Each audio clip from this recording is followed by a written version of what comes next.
Since 2018, we've seen multiple local authorities effectively declare bankruptcy and countless others struggling to manage debt that they have because of a lack of funding. But how does a local council go bankrupt? What happens to the services they provide to residents? And what happens when a local council goes broke? Let's get started.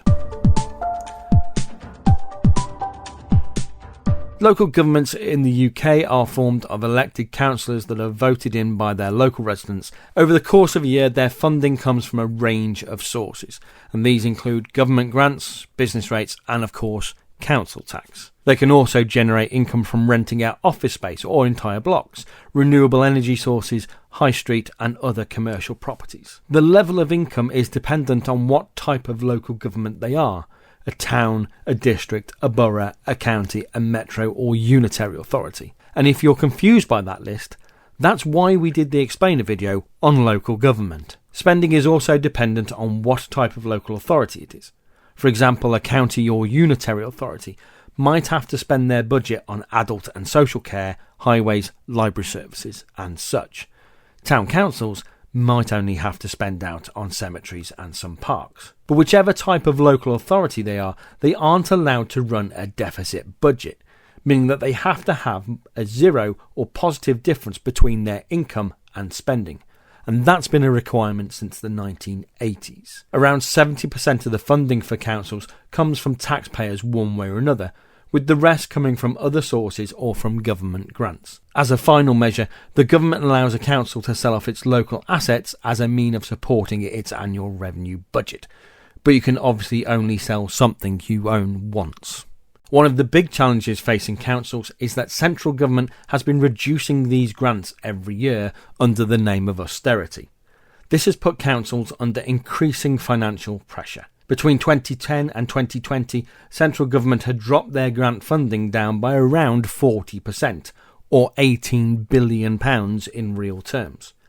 And since 2011, councils cannot make up this gap in funding through council tax, because they are limited in how high they can raise it each year, currently set at 3%, or 5% if they can show that 3% of the increase will pay for social care.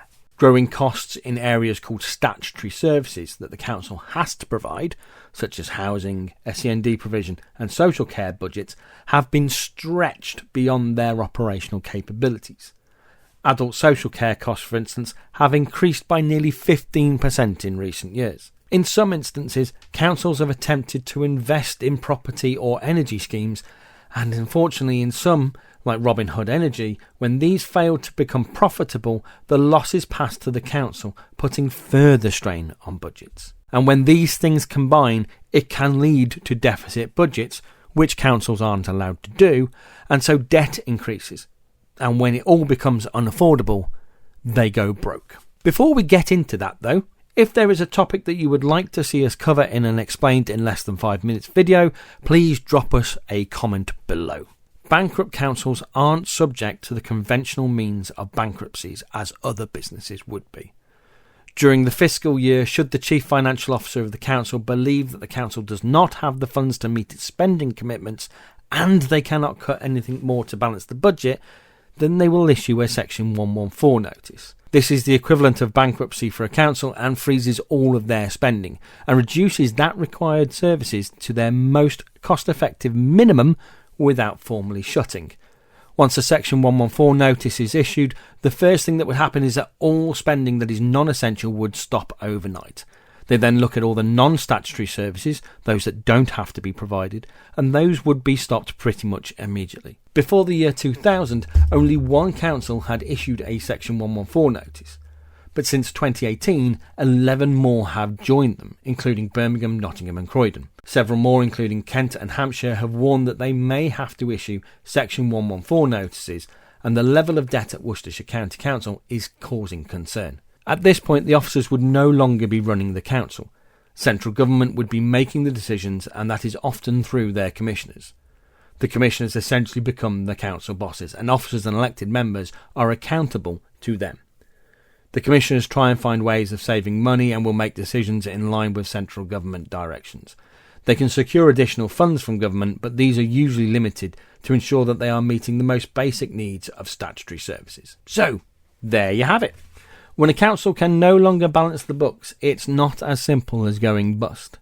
They issue a Section 114 notice, which freezes all non-essential spending and brings in commissioners from central government. And the number of these notices being issued has steadily increased in the last 8 years. If you found this helpful, please like the video and subscribe to the channel for more. And don't forget, if there is a topic you would like to see us cover in an explained in less than 5 minutes video, please drop us a comment below. Thanks for watching.